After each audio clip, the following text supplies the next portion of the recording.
para sa kanila. Pero sana maintindihan nating lahat na mahalaga sa atin ang buhay ng 18 Noble Marines na ito. So ayaw natin silang ma-compromise. So nandito si General Romy Pukis at magbibigay sa inyo ng short message. Sir Romy. Magandang umaga sa ating lahat, mga kababayan. Pasensya na kayo, medyo yung boses ko at masama yung pakiramdam ko, pero dahil napaka-importante sana itong activity na ito para sa ating mga 18 magigiting na Marines sa kasabuyang palad,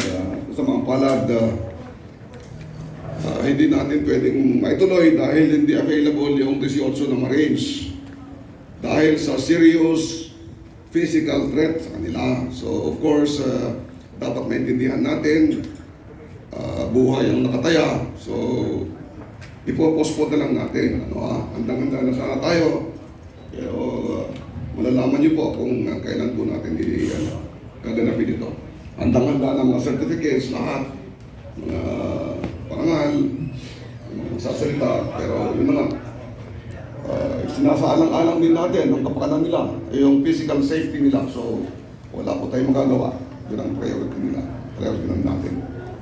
So mamaya, magkakaroon tayo siguro dyan sa mga media ng simple mga panel discussions sa mga taga-PANA, taga-UPI. Medyo hindi na ako makapagsalita. Papacheck up po muna ako. Pasensya na kayo, mga kabayan. Thank you, thank you.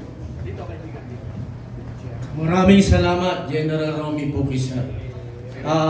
Itutuloy natin ito.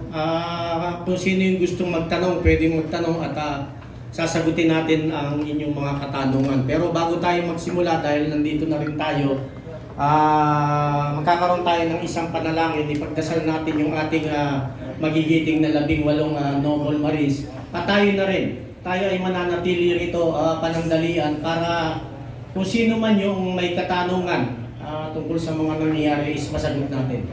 So tinatawagan natin si Bishop Dad Angel Ortega para sa panalangin, para sa 18 Noble Marines natin at sa ating lahat na nandito ngayon sa Bulwagan.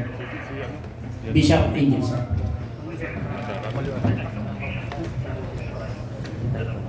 Magandang umaga po. Since there's an imminent danger, we know that God can protect us. Tayo pong lahat ay manalangin. Mahal po ba ng Diyos ang Pilipinas? Mahal po ba ng Diyos ang Pilipinas? Yes. Sabi po sa pera natin na nakasulat, kung titingnan ninyo, nakalagay doon, pinagpala ang bayan na ang Diyos ay ang Panginoon.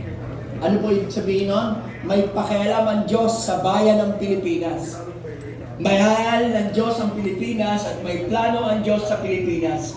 At ito na yon. Ito na po yung panahon na yon. Kaya lalapit po tayo sa Father God, sa ating Diyos Ama, the God Almighty, our Father in Heaven, upang tayo po ay manalangin lalo na sa ating